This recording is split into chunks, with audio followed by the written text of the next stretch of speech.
Good Monday afternoon to you. 4 o'clock time for Sports4CLE. Thanks for joining us. Plenty of Browns to talk about. A little later in the show, we will be joined by Jack Duffin from the Orange and Brown Report. Talk a little bit about free agency, what lies ahead, and that's where we will begin.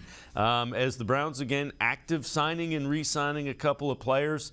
News from Ian Rappaport. The Browns have agreed to a one-year deal worth up to $2.25 million for cornerback Mike Ford, formerly with the Falcons. Ford, a slot corner, but a really good special teams player. And Mike Ford, obviously, excited to be coming to Cleveland as the Browns went out. And you can be sure special teams assistant head coach Bubba Ventrone, happy to have Mike Ford aboard. Also, the Browns re-sign Jordan Konosic, another guy that is a special teams guy. Played pretty well when given the opportunity in smaller doses with the injuries in the linebacking core a season ago. You see not a whole lot of guaranteed money, but again, two guys on the special teams, Mike Ford and Jordan Konosic. So a good job of trying to address what was a deficiency last year in special teams. Let's welcome in Scott Petrak, Browns beat reporter for the Elyria Chronicle-Telegram, as well as brownzone.com. Scott, they're not earth-shattering signings, but they are special teams guys, and anybody who watched the Browns knows they need to be better in that facet of the game. Yeah, there's no doubt, and I'm glad you mentioned Bubba Ventrone because, he talked after he was, hired about his ability to evaluate talent. And he said he's already talked to general manager Andrew Berry about that. And there were a couple of guys with the Colts, where Bubba came from, that were special teamers that were up for free agency. And they seemed like guys maybe the Browns would target. And they signed elsewhere. I don't remember if both of them re-signed with the Colts, but I know at least one did. So I felt like, okay, well, what's going to be the special teams move? And it seems like Mike Ford is it. Konosic comes back. Like you said, he's a big special teamer. Played a little bit of defense at the end and then got hurt like the rest of the linebackers did. But, yeah, I think it's the first kind of true nod to Bubba Ventrone. The other thing is Ford does play slot corner, and, they're at the current rate, there is not necessarily a volunteer that wants to play slot corner. Let's put it that way. Yeah, that's interesting. I think last year he played 83 snaps on defense and like 361 on special teams. So, yep. I don't know how much the Browns view him as a slot corner. That's, obviously his main position. But I thought A.J. Green, the re-signing of him, he's expected, or he was an exclusive rights free agent. The Browns didn't tender him. I think that's just a kind of procedural thing, but then they signed him to a one-year contract. He seemed like the only other guy besides Greg Newsome II that could play inside last year. So I think that gives them a little more flexibility. I liked A.J. Green. People in the building speak highly of him. When he's played pretty well. But I think the one thing that stood out about that re-signing was that he has some experience playing inside, which Denzel Ward, Martin Emerson Jr. don't. Again, that'll be something to keep an eye on as we go forward. Just, what happens with that slot corner position, and I'm sure that will play itself out. This is kind of interesting. So Pro Football Focus, best free agency grades. They give the Dolphins an A. They give the Bengals, the Browns, the Lions, and the Vikings an A-. I can't argue with anything that they've done. The one thing I'd like a veteran wide receiver, but all of the signings and re-signings make a lot of sense at this point.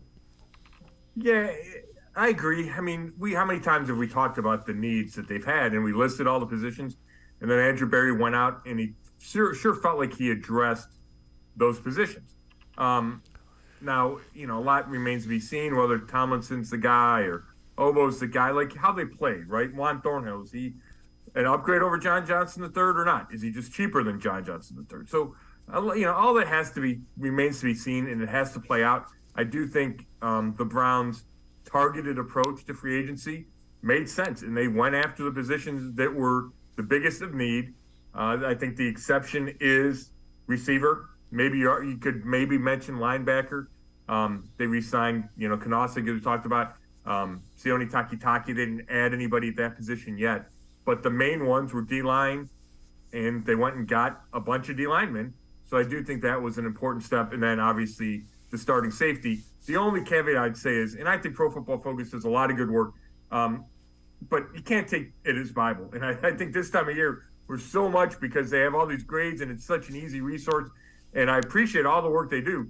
But they are tied in with the Browns. It feels like there's kind of a connection there. So I don't like to get too carried away with how they grade the Browns. Yeah, no, that's absolutely fair. And grading it at this time of the year, you can't say anything firm and fast because you're right.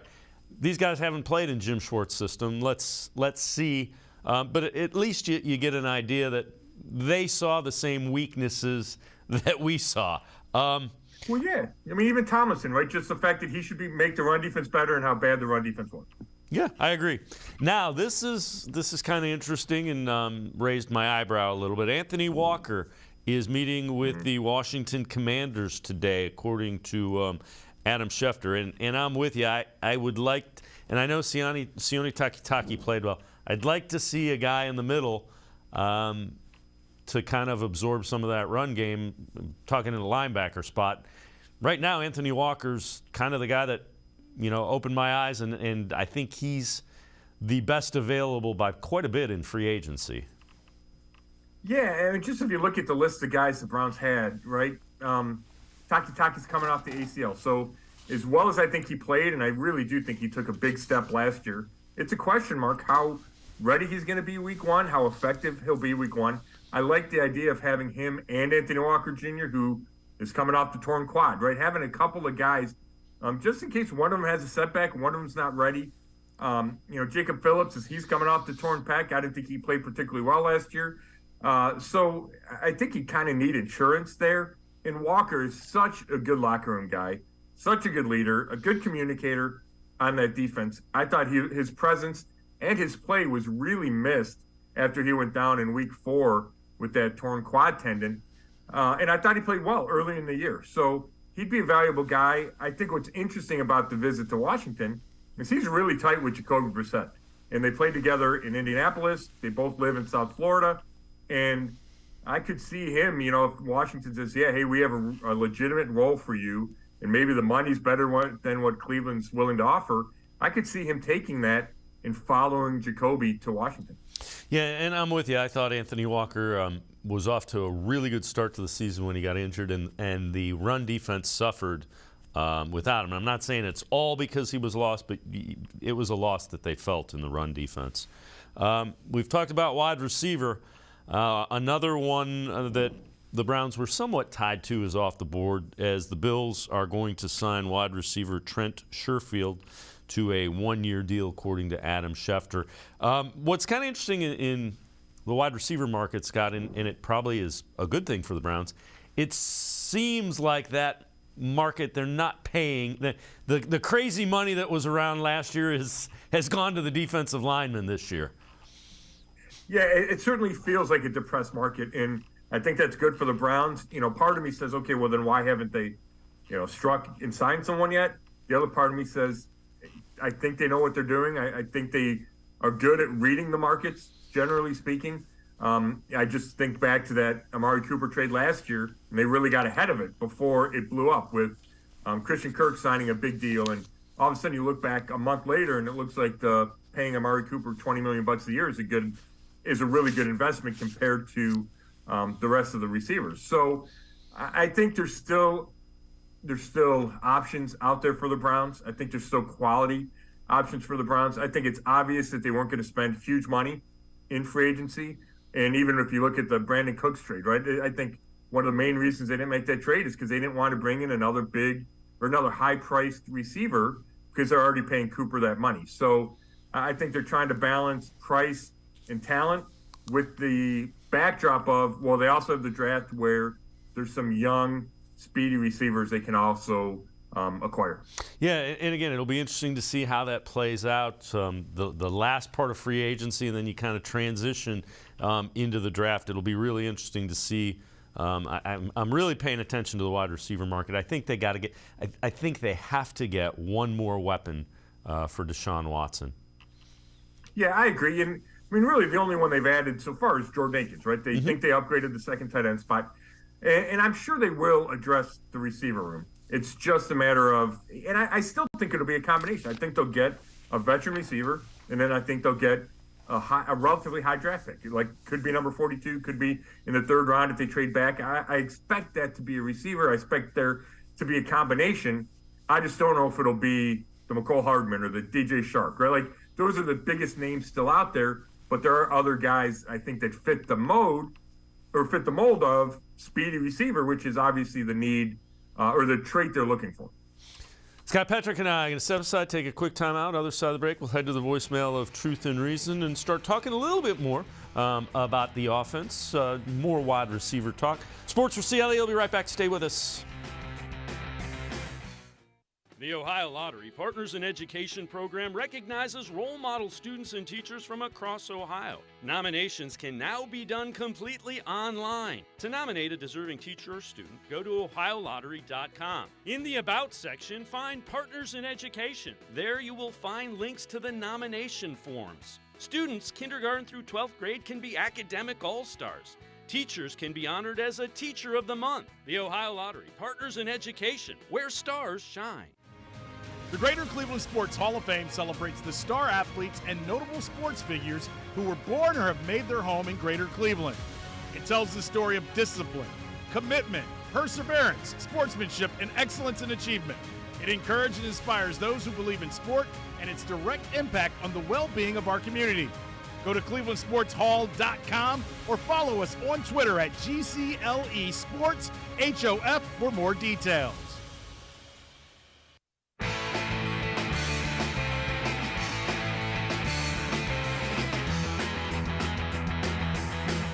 We continue talking Browns here on Sports for CLE with Scott Petrick, Browns beat reporter for the Elyria Chronicle-Telegram, as well as BrownsZone.com. Let's head to the voicemail of Truth and Reason. Hey, how y'all doing? This your boy E.T. calling back. Go get OBJ. 2 years, $20 to $24 million. And the second year can be a team option. As a third to fourth receiver, OBJ, I think, is going to solve a lot of problems. It seems like the market isn't for him right now. So whatever price he is, he said that 20 a year wasn't true. So whatever his market is, it's coming down. I know everybody saying don't go back down that rabbit hole. But at the same time, it wasn't that the players in the locker room or the coaches had a problem. We already know what it was. It was Baker. So thank you. Have a nice day. Bring back OBJ. We're going to win a Super Bowl. So I can stop hearing people talking about us. Have a nice day. As always, appreciate all the voicemails. Well, one of the newest Browns agrees. Okro wants to bring back Odell as well. Come back to Cleveland. They love you here, as you see the newest defensive end. Scott, the reports out there are right now, and I believe OBJ kind of alluded to this in a tweet himself, his highest, offer right now is at $4 million. So that's kind of the back and forth that you're hearing, and it doesn't surprise me because of the way we've already talked about how depressed the market is. And again, I don't think he's a bad guy. I just wouldn't go down that road again if I was the Browns. No, I'm with you, Dave. And I don't know if he's loved here. I know there's a segment of the Twitter population. We just had the caller that wants him back. I know that. I feel like he burned plenty of bridges when he was here, within the organization, within the fan base. He quit on this team, and you can say that it was only Baker that he quit on, but I thought there were 51 other guys that he all of a sudden said, "I'm not going to play with that team and with those guys." And there's a lot to like about Odell. He's a likable guy. I know he's popular in the locker room.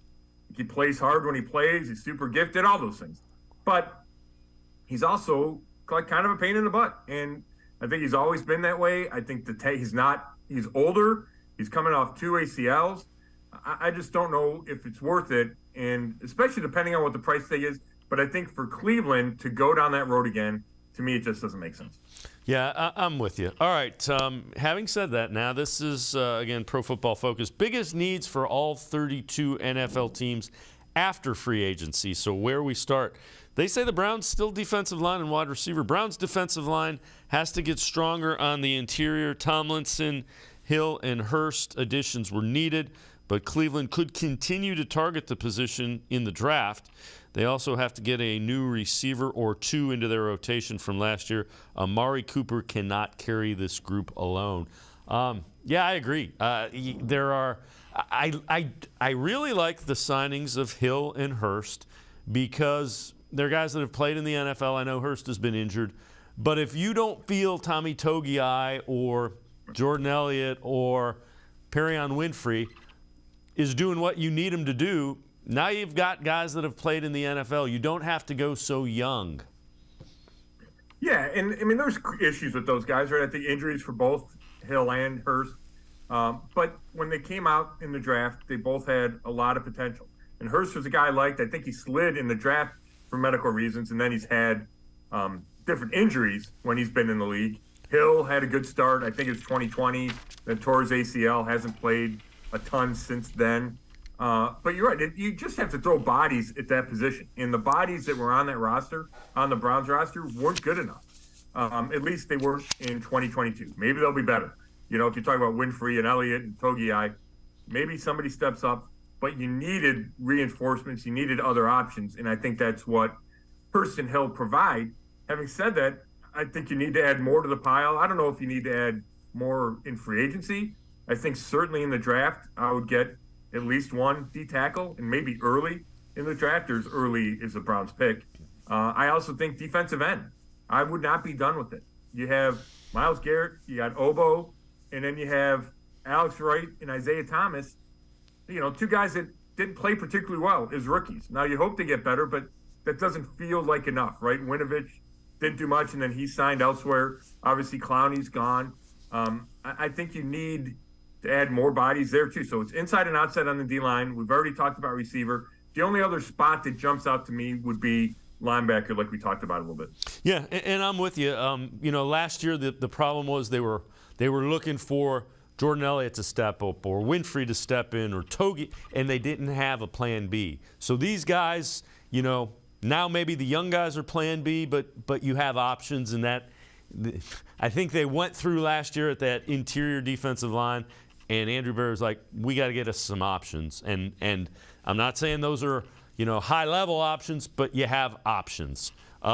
This is kind of interesting as well. So top landing spots for wide receivers after the Brandon Cooks trade. This from Bleacher Report. DeAndre Hopkins, they go Browns, Patriots, and Titans. Hopkins' best seasons came when he was catching passes from Deshaun Watson in Houston, plus the quarterback could use improved weaponry outside of Amari Cooper. Watson wasn't spectacular for 6 games. Reuniting with former receiver could just be what the doctor ordered. Then they also go Cortland Sutton from the Broncos. Top landing spots, Browns, Panthers, Ravens. Sutton had 64 receptions, 829 yards, 2 touchdowns last season. Only had one 1,000-yard campaign since coming into the league in 2018. If the Broncos aren't looking for a first-rounder for Sutton because he's less valuable, it would open the door for more suitors. Browns and Panthers would both be logical landing spots. Panthers have signed Adam Thielen and are close to adding another free agent wide receiver as well. I can't see the Browns trading a second-round pick, third round maybe for one of those guys, maybe. But the problem is the contract. Well, that's exactly right. I mean, to me, there's about 3 issues with this. Number one, you got to give up a draft pick that you really don't have, right? The Browns don't have a first or second, or they have the second, but I don't think they want to give it up. So you've committed so many picks in that Watson trade. I think the Browns are going to be careful about trading away anything above a 4th or 5th rounder. So that's number one. Number two, at least with Hopkins and Sutton too, right? Making a ton of money. The Browns don't want to go down that road again. They already paid those years when they paid Landry and OBJ a ton of money combined. You know, 2 receivers making a bunch of money. They don't want to do that again unless it's a special circumstance. So I think they're happy with Cooper and then a much cheaper number 2, and that would not be the case with Hopkins or Sutton. And then, you know, we've talked about it, Dave. To me, they're looking for a speed guy. And I don't know if Hopkins or Sutton fits that. To me, they feel more like bigger, slower targets. the attractive thing is that Hopkins played with Watson. I get that. So maybe if the price comes down and you can get him for, a fifth round pick and you're only paying him $8 million, then you could talk. But it just doesn't feel like those guys fit what the Browns are looking for. Jerry Jeudy does, but I don't think the Browns have the draft capital to get back what the Broncos are looking for in Jeudy or for Jeudy. Yeah, I would agree with you wholeheartedly. You also wrote an article about the Deshaun Watson trade. Questions remain, pressure mounts. Take us through just that whole article. Yeah, I just thought it was worth revisiting. It's been a year, right? That Saturday was a year since that trade went down. I'm sure you remember it was late Friday afternoon. We had assumed that it wasn't going to happen because Watson had come out the day before, or somebody with Watson's camp came out the day before and ruled out the Browns. So I think there's a collective, at least from some people, a sigh of relief because they didn't want to inherit all the baggage that Watson was going to bring with all the off-field stuff. And then all of a sudden it changes on Friday. It changes because the Browns offered to give him the fully guaranteed contract, right, which is unprecedented. It's still unprecedented. It's creating some issues across the league, especially in Baltimore. So, there's so many layers to the Watson acquisition. And we've already talked about the off-field stuff for a year, and that stuff has started to fade away just because the way life is. But what remains is the question of, will he return to the player he was in 2020 when he was a Pro Bowler for the Texans, when he led the league in yardage, in yards per completion, yards per attempt? And we didn't see that in the 6 games a year ago, right? And if he doesn't become that player again, then the trade's not going to be successful. In fact, it's going to be a bust, and it probably leads to firings across the organization because the Browns went all in on Deshaun Watson. And if he doesn't play like a top 5 quarterback, and if he can't play on the same level or near the same level as Patrick Mahomes and Joe Burrow and Josh Allen and all the other quarterbacks in the AFC, right? Herbert and Lawrence and Aaron Rodgers is coming, right? I mean, the list just gets longer and longer. If he doesn't play like that kind of guy, then I don't think the Browns can compete in the stacked AFC.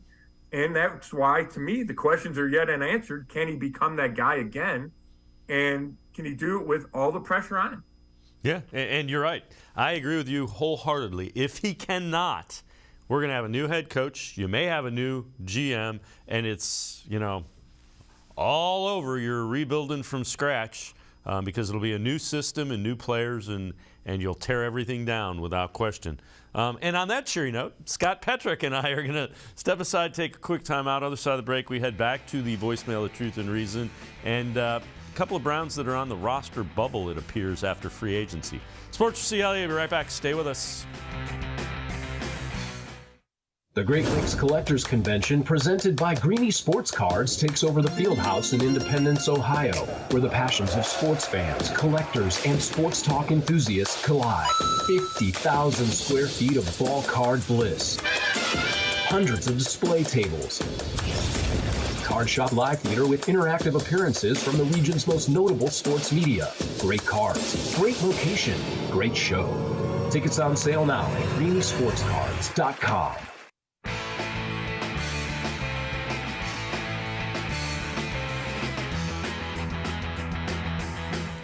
We continue talking Browns with Scott Petrick from the Elyria Chronicle Telegram as well as brownzone.com. Let's head back to the voicemail of Truth and Reason. Hey, so I was just looking at another sports shows on YouTube, and it looks like I'm not the only one who's asking for Josh Gordon maybe to come in on a cheap contract. Although I was really just throwing it out there when I said Josh Gordon and Odell Beckham Jr., but it seems like a few other people, including people on the shows, asking about Josh Gordon. Anyway, the Browns' problem right now, and the problem has always been, is that they just don't pick very well. So I'm hoping what they're doing this year with free agency seems good, but we'll see. And then in the draft, if I was the Browns, my first 2 picks are going to be receivers. I'd get a tall, lanky receiver that's fast, and then I'm coming back in the 3rd round, and I'm going to get Dale Jr., small, fast guy. And I'm going to incorporate those guys into my offense. And the defenses are going to know what to do when they have, like, a small guy that's really fast and also a tall, lanky guy like all the rest of the teams got, which seems to be the trend of the guys that are doing the best in the NFL. What you guys think of that? Thanks, bye. As always, appreciate all the voicemails. Scott, I get the thought. You want a big target. You want fast guys. The only thing is you also got to get some younger defensive linemen. So that you kind of got the draft, especially when you're with the Browns, it's now the 2nd, 3rd, 4th round picks. You got to get guys that you think you can develop that can come in, and you probably need an offensive lineman as well, because you're paying 4 guys $10+ million if you pick up Jedrick Wills' 5th-year option. Yeah, you do need, I think, some depth on the O-line for sure. Who's going to be that swing tackle? I don't know if the Browns have that guy right now or know who that guy is right now. But I do what the caller said about the tall, lanky receiver. I kind of ruled that out with Sutton and Hopkins. But to me, they're maybe more plodding guys, especially Hopkins with his age. He feels like kind of a contested catch guy like Donovan Peoples-Jones. And maybe there is room for the speedy version of Peoples-Jones, right? Because when he runs a straight line, when you saw him return that punt for a touchdown, once he gets going, he has speed, but it takes him a little while. He doesn't get a lot of separation. That's why he makes all those contested catches.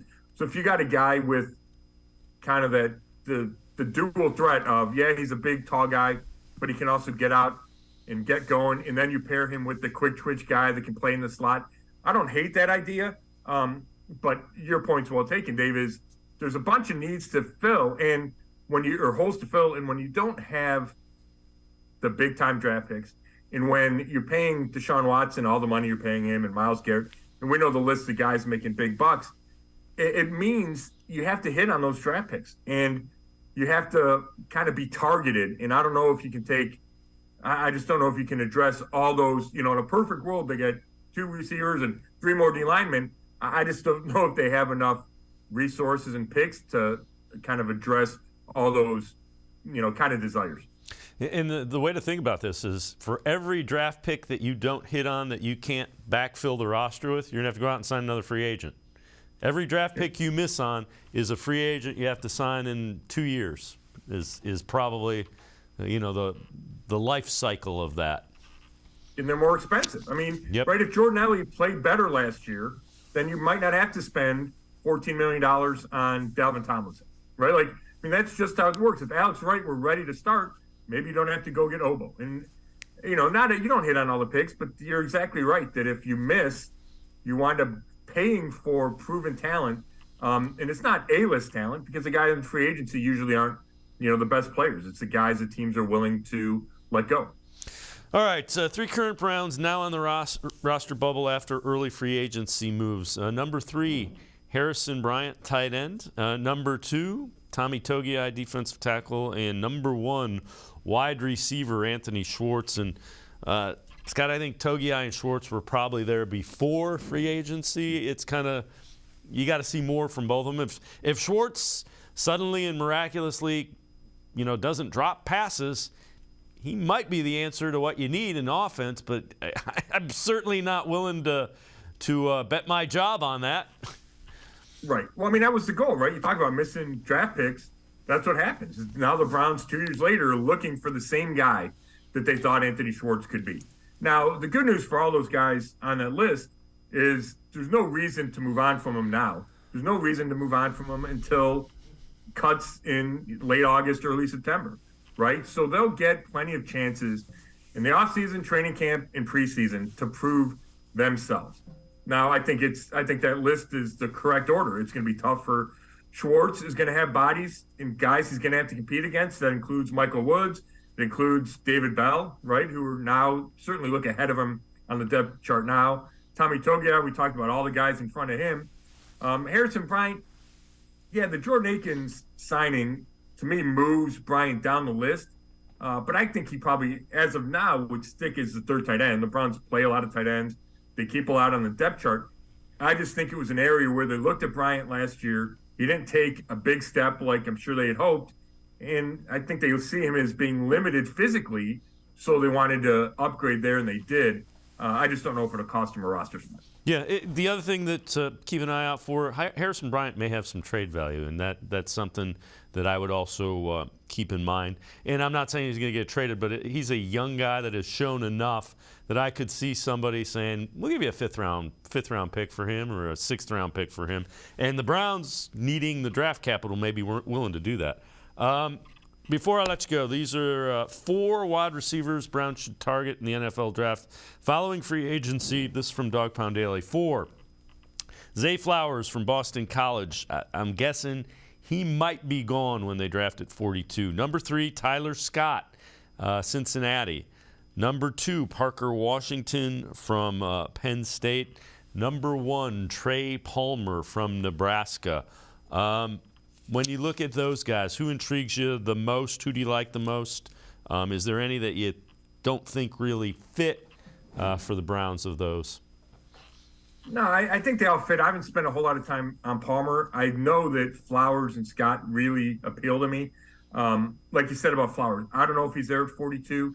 I also think we have to be careful that I think there's probably a better than 50-50 shot the Browns trade down from 42. So, is somebody going to be there at 55 or wherever that first pick winds up being? Now, they could stick it for, like, if Flowers is their guy and he's at 42, maybe they don't make a trade and they just sit there and take him.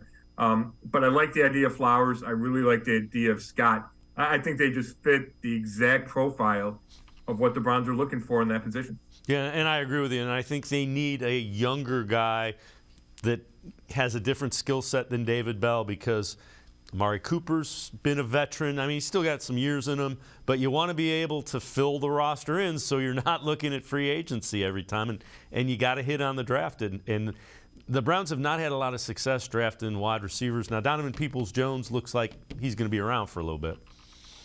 Yeah, I mean, I think obviously like where Peoples-Jones is, 6th-round pick, has really developed into a trustworthy guy. Maybe he's not a 2, but he's shown in this league he can play.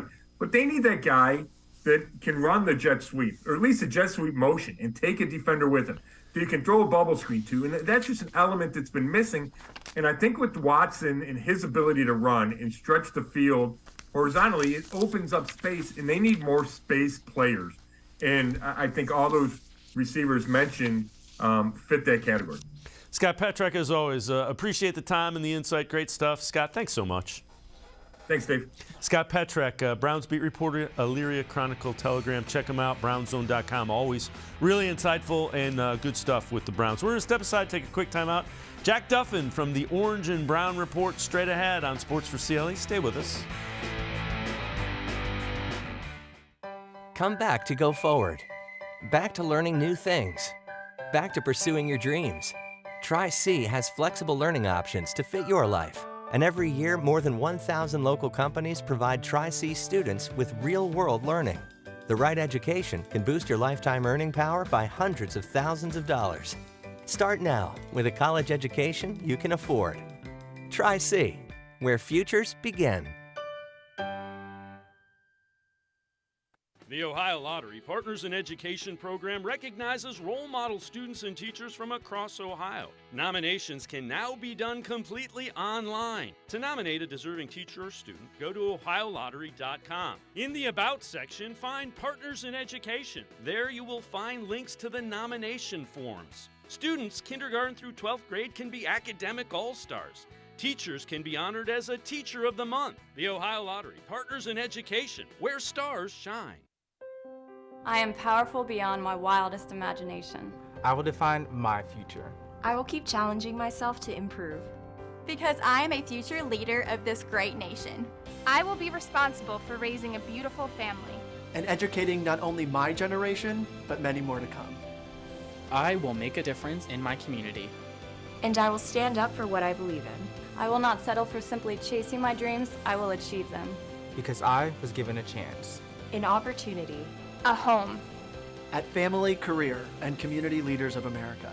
The ultimate leadership experience. FCCLA has been one of the greatest experiences of my life. It's made me who I am today. Join us. We'll build a new future together.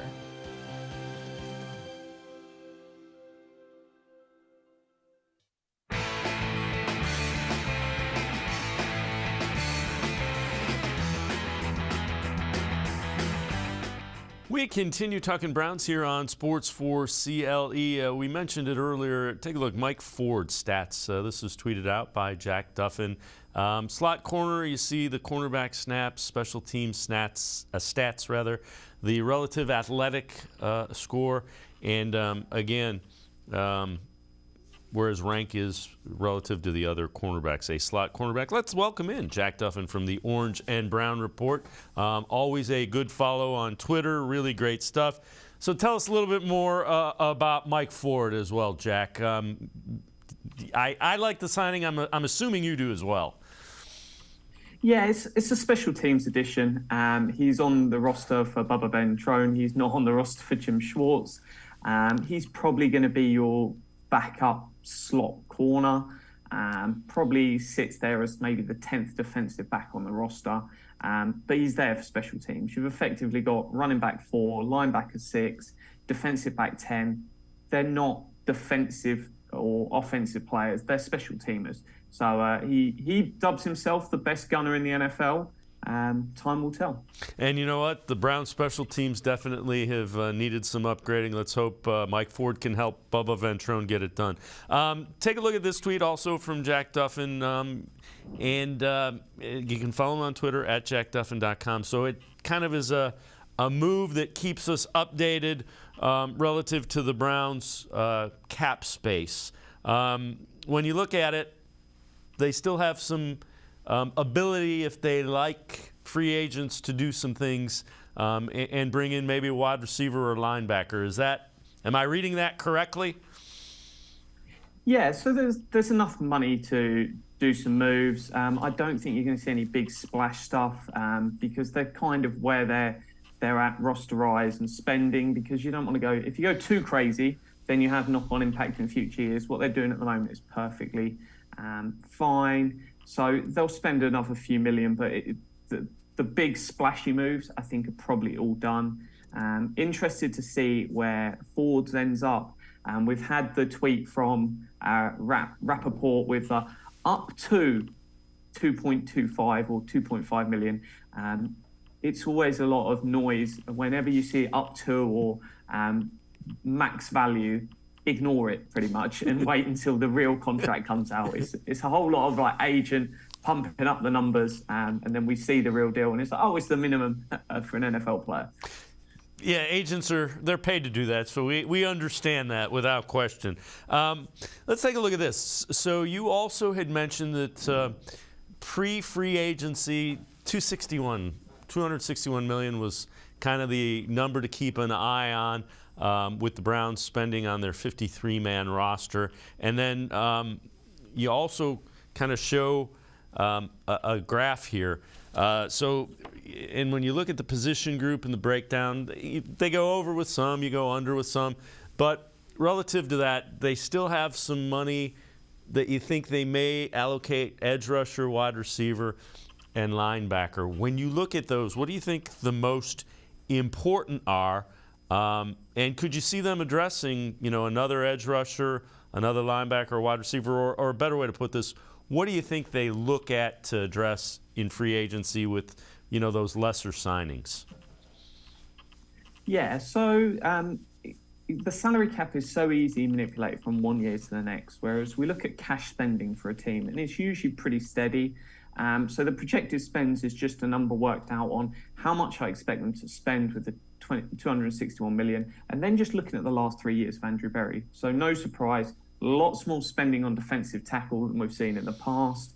And then some other spots like cornerbacks up, because we used to have a cheap Denzel Ward, and now he's on a bigger deal, so that number's going to increase. But I think there's enough there that they can go get Rashaan Evans, Nicholas Morrow, or even bring back Reggie Ragland at linebacker. I think you're looking at a couple of million there. I've always said it's probably not going to be flashy at wide receiver. June, July time, though, we might see a Donovan Peoples-Jones extension, which will push that number well over what it is now. Maybe someone like a T.Y. Hilton. Mecole Hardman's price continues to drop, and that absolutely intrigues me. I don't think we were ever in the conversation when it was sort of 8-9 million that they thought he was going to get sort of the start of free agency. But you get into week 2 and those numbers start tumbling, And I think they could really get a sweet spot there. And then maybe something on the defensive tackle like a Calais Campbell, Matt Ioannidis, an edge defender like, say, Dante Fowler at $3.5 million would be phenomenal, because one of the most efficient pass rushers is a pressure rate in the whole NFL. So he's up there with players like Myles Garrett for how often he gets the quarterback. And hey, keep putting pressure on the quarterback, you're going to cause problems. All right, let's take a look at a couple of linebackers, and you alluded to one of them. And again, this is from one of your tweets. So free agent linebackers and wide receivers: Evans, Neiman, Smith, Ragland, Perriman, Wagner, and Miles Jack if the price drops, and that's Bobby Wagner. T.Y. Hilton, Goodwin, Sherfield signed with the Bills, McKenzie, James, Callaway, Zacchaeus, and then Hardman if the price drops. Is it Ragland and Ragland for the linebackers, Hardman for the wide receivers that intrigues you the most, you think? I want a little bit more at linebacker. I think Rashaan Evans, former first-round pick, would be a great addition there. About $2.5 mil. I think you just get a really, really solid player who can just come in. He will just do a job. And then, wide receiver Hardman would be the most fun, no doubt. 1 year, $4 million. Let's just roll with it. And he's just going to bring something to the team. Probably be the end of Jakeem Grant, but then if you have a room that is, say, Cooper, DPJ, Hardman, Bell, Woods, and then you draft a guy, say a Josh Downs at pick 42, that's going to be incredibly exciting to watch. Yeah, I agree with you. I'm with you. If Hardman gets into the price range, makes a lot of sense. Gives them a skill set they quite frankly don't have on the roster right now. No, I think that'd be really good. To throw a complete wild card out there, if they go and trade for Jerry Jeudy, maybe pick 42, that is one I'm constantly bouncing my mind around. But if as part of the trade, you then pick up the 5th-year option, and then you go, hey, we want the extension done now. The wide receiver market for those sort of not quite the best players, just under it, probably looking around, say, $60 million over 3 years. If you can get him to sign up to a deal that pays, say, at that time then up with the one cheap year, the 5th-year option, 3 years, 75, so $15 million a year for the next 5 years. That's a great value. Potentially then extend DPJ. That can be a nice wide receiver tandem for sort of the next 4 years. Keep drafting some guys, allow Cooper to move on in a year's time. But you've got an amazing room there, potentially for the next 4 or 5 years, which, hey, we need to keep winning, need to have weapons. And if you want a sure thing, Jerry Jeudy always made more sense than Hopkins, the Cooks. We don't need a guy on the wrong side of 30, give up assets and give up a load of money. Bring someone in that's younger and can actually be part of this project. Because, hey, we don't want to just get to one playoffs and then melt. We want to say, hey, how can we make sure the next 10 years we're in the playoffs? And then you only need one of those years to go lucky, you get a ring. Jack Duffin from the Orange and Brown Report and I can step aside, take a quick time out. Other side of the break, we will have a voicemail of Truth and Reason, plus a look at some of the Browns free agents and how they've graded out and some of the upgrades they've made. Sports4CLE, be right back. Stay with us. The Great Lakes Collectors Convention, presented by Greenie Sports Cards, takes over the Fieldhouse in Independence, Ohio, where the passions of sports fans, collectors, and sports talk enthusiasts collide. 50,000 square feet of ball card bliss. Hundreds of display tables. Card Shop Live Theater with interactive appearances from the region's most notable sports media. Great cards, great location, great show. Tickets on sale now at greeniesportscards.com.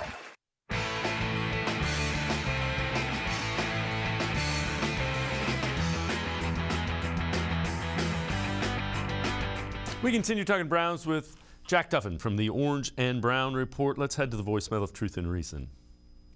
Hi, this is Daryl. I wanted to comment on the Browns. I don't believe the Browns will really compete with the Bengals this year. It seems like it's a setup with Kansas City and the Bengals. When you look at the picks that the Bengals is getting, Orlando Brown, beef up the line, now Scott, and so on with the Chiefs every year. Seems like it's a two-team race every year. Josh Allen isn't in it. and nor is Deshaun Watson. I just believe it's entertainment, right? With all sports, it's about entertainment. That's the business that we're in today. Hopefully someone can comment on that. Thank you.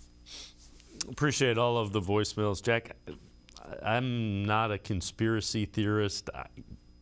Josh Allen is really good, but Patrick Mahomes and Joe Burrow, they're the guys that win playoff games. That's why they're always in it.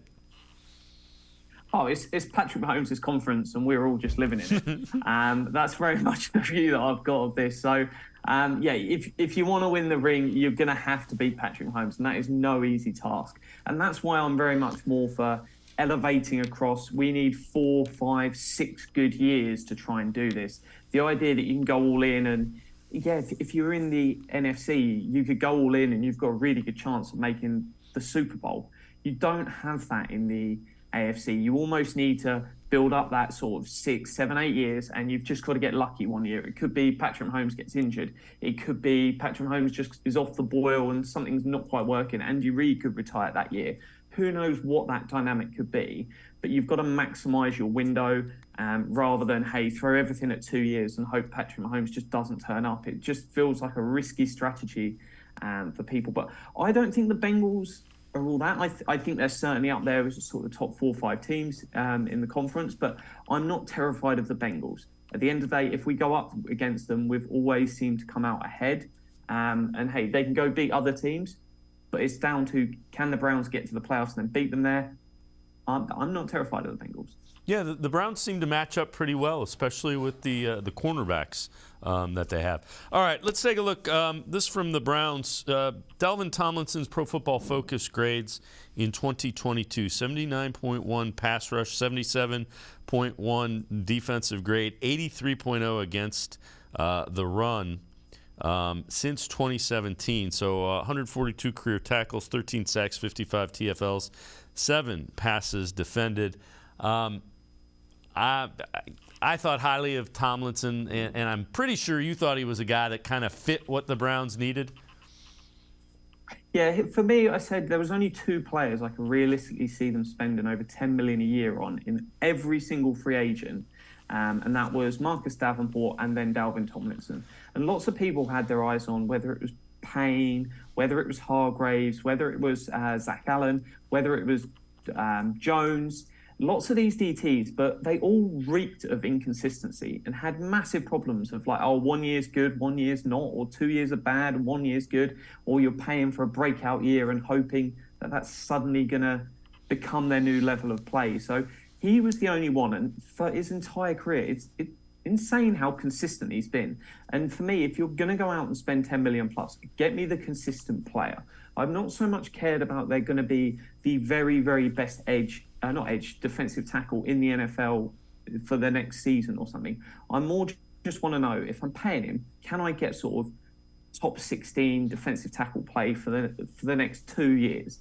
And I think he can easily provide that as a player. When you think, hey, all he needs to be is the top 20% of defensive tackles, top 15%. That's amazing. And I think he can easily do that. So I'm really excited. Effectively, it's a 2-year, $28 million deal. And then there's team options for the final 2 years on the back end. But he is going to elevate that entire defensive line alongside Myles Garrett. But it was important as well that we didn't then go spend the $20 million on a Hargraves, because then you've got nothing like Okoronkwo or some other guys around him. You'd have been so top heavy that it would have been 2 great guys and a whole load of so what. You need quality. You've got to keep the lines running. As many dudes running at the quarterback, the better. Yeah, that's especially true with Jim Schwartz. That's the way he likes to play. So let's take a look at this. This is from Peter King, Monday Morning quarterback, national writer, and I really like and respect. So Cleveland's been quiet with the exception of an intriguing edge bookend for Myles Garrett, signing Okoronkwo, an impressive second. He had an impressive second half for Houston. Now that was his reaction to the Browns free agency. Now I also want to take a look at this tweet from you because I think they tie together. Browns fans are coming to terms with not being able to spend $10 million plus on all 22 starters. The Browns led the league in 2022 with 12 10 million plus players when the average for divisional round teams was 7. And I think there's a direct correlation to that, Jack. The Browns weren't necessarily looking for high-end free agents. They were looking for guys that fit the specific needs that they had. And I think they did a pretty good job. Yeah, it's sort of Browns fans, because any fan base, you follow more what your team's doing than all the teams out there. So the vast majority of guys that get signed in free agency to 10 million plus deals get cut after 2 years. That's not just the Browns keep signing bad people. If a guy's in free agency and getting lots of money, he's often overpaid. The team's then looking, how do we get out of this deal? And then they get cut. So if you want to know what free agents are for, it's just about getting above average players. And quite often it's not about chasing that massive paycheck and getting the big guy.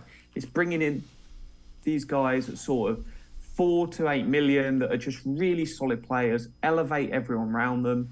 And that's exactly what they've gone out and done. So I'd expect this very much to be the theme going forward for future years.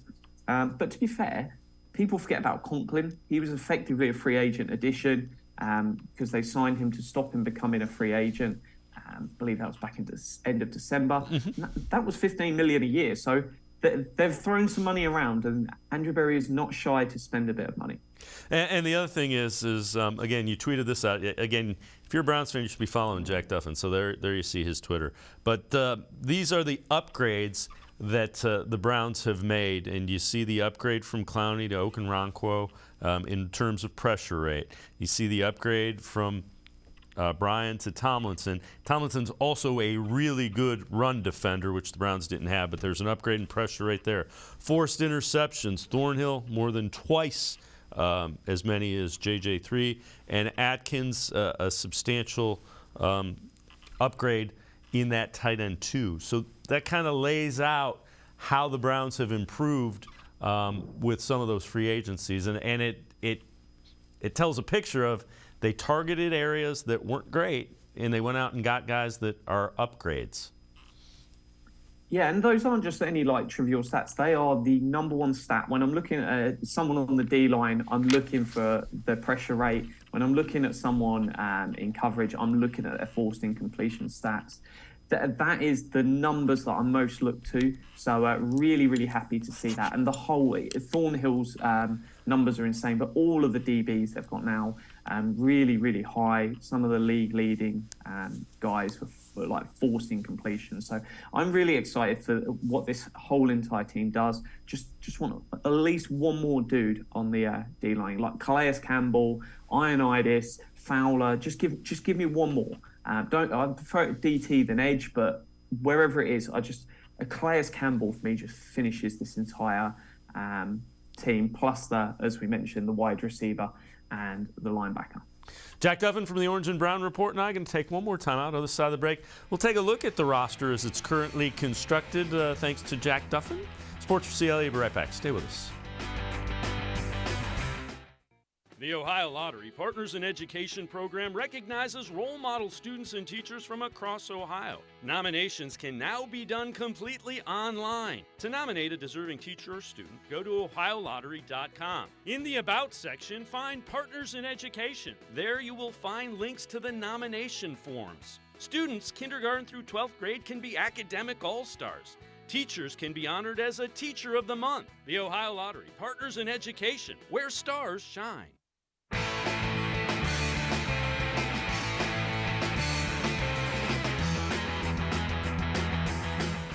We continue talking Browns with Jack Duffin from the Orange and Brown Report. Let's take a look at the roster as it's currently laid out for the Browns. This, again, from Jack's Twitter. And Jack, when you look at this, I'm with you. If you give me one more defensive lineman, give me a pretty strong linebacker and a speedy wide receiver, let's go play some football, huh? Yeah, no, it sets up really, really nicely. And the one I'm still unsure on is Ford there, the cornerback they added, just because we don't have those details yet. If he gets plenty of guarantees, he'll be shifted over into the lock category, which wouldn't surprise me. But everything's set up to go. And now it's about just hitting the draft. And people look at the draft and go, oh, I need this guy for 2023. The draft's not about that. The draft's about, can this guy be a piece for the next 3 to sort of 10 years, depending on sort of what round. Because if you're drafting that guy at 42, it's not a one contract player. You want that guy to be here for a second deal. So really interesting to see the last month of the off season, really. So it's all go. Cannot wait for the draft. But no, the roster is shaping up really nicely. And it's the first time sort of we've really spent on special teamers, sort of under, you go back to the Shashi Brown, the John Dorsey, Andrew Berry, they've not really invested in that. So if they're finally putting some money in there, that's really just going to help give that, it's that extra 2%. It's not going to change the world, but sometimes when you just need the luck to fall in your favor, it might just be enough. Yeah, and you got Bubba Ventrone to upgrade the special teams. You got Jim Schwartz to upgrade the defense. Those were two areas that needed help. Let's take a look at this. This is interesting as well. Improvements in 2023. It's a points-based improvements, NFL plus-minus based on off-season roster moves and draft value. Browns are the 5th most improved team. And when you look at the ones, you got a couple of the teams that were at the bottom in Chicago and the Texans that are up there high, along with the Panthers. Lions were kind of a fringy playoff team. They've improved a lot. And then the Browns. So the moves they made, while not big name, they have been addressed and targeted. No, it's incredibly impressive because when you think there's draft picks and the value of those draft picks in that model, they're not going to have the same value in their picks as sort of teams picking in the top 2-3 picks. So I think those 4 are pretty much locked in, and there was no way they could break into that unless they were signing sort of another 10 players, which then just cap-wise isn't really realistic. But that is great to see because that's someone, Kevin Cole, whose model isn't about Browns or any other team of just going, look, based on sort of what value that player's provided, ins and outs, where do you stand? And phenomenal. If they add another good Mike linebacker, say add a Calais Campbell, add a McCole Hardman, we could easily be pushing into the top 3 there. So I'm really, really excited to see where that lands. And these last few sort of wrap-up moves that Andrew Berry will add to the roster. All right, we're talking to Jack Duffin from the Orange and Brown Report. Wrote an article on the state of the Browns roster, and that included some potential restructure. So take us through this and kind of, what you found when you wrote this. Yeah, so if the Browns need to free up more money for this year, they can effectively restructure a contract. And a restructure is not a pay cut. It's not anything like that. It's just buying on a credit card. So you convert someone's base salary into a signing bonus, and then you spread that out over the life of the contract, or with void years up to 5 years. So Myles Garrett's probably the one that makes the most sense here in this list, just because he's likely to be here for the next 4 or 5 years, whereas Amari Cooper, he's only got 1 more year left after this. So it's not an ideal place to restructure. So you can spread that out. And yeah, that will mean Myles Garrett's cap hits go up in the next few years. But if you need to free up a little bit more cash now, that would be the way to go and do it. So no, it's something that you might see them do. If that number is currently at sort of 10 million of cap space, but we don't have the Hurst, the Hill, or the Ford deals yet, they might just do 1 more deal just to kick the can. But you can't aggressively do that. If you go and do everyone, that's fine as long as you roll most of the money over last year. So they did lots of restructures last year, but they rolled that cap space over. You can't just go and create a load of space, spend it all, and then you get to next year and you're like, great, we need to cut about 7 of the start in 22 just to be cap compliant. When you talk about the salary cap, eventually that comes due, but are they structuring these in a way that it's not going to be a colossal hit? Yeah, so it's why I look at the cash spend, because typically if your cash spend's at a decent level, you can then just backload. And I'd say a good way of describing it is effectively they're spending next year's salary cap every single year. And the reason for that is if the cap continues to go up and you don't have a pandemic, and that's what blew the entire Saints organization up, of there was a drop in the salary cap because of the pandemic, and suddenly all of their planned formulas for how their cap's going to increase, so spending increases, went wrong. But if you spend next year's salary cap every single year, well, the cap keeps going up by roughly the same percent each year. you're effectively just getting an extra 12% to spend than everyone else in the league. Phenomenal. So as long as it keeps going that way, everything's fine. But what you can't do is if you suddenly go, oh, let's just spend an extra 10 million each year. Well, if you do that, then suddenly you start having to make big cuts and you run a giant deficit. So I think they're at a steady level where they're going, let's just spend next year's cap every year. And as long as it keeps going up, we'll be okay. Jack Duffin, as always, great stuff. Thanks so much for the time and the insight. Appreciate it very much, Jack. Go Browns. All right, Jack Duffin, Orange and Brown Report. Make sure you follow him on Twitter. Always really good stuff, especially relative to free agency, the draft, and roster building. That's going to do it for this edition of Sports for CLE. We will see you back here tomorrow at 4 o'clock. Have a great day, everybody. We will see you tomorrow at 4 on Sports for CLE.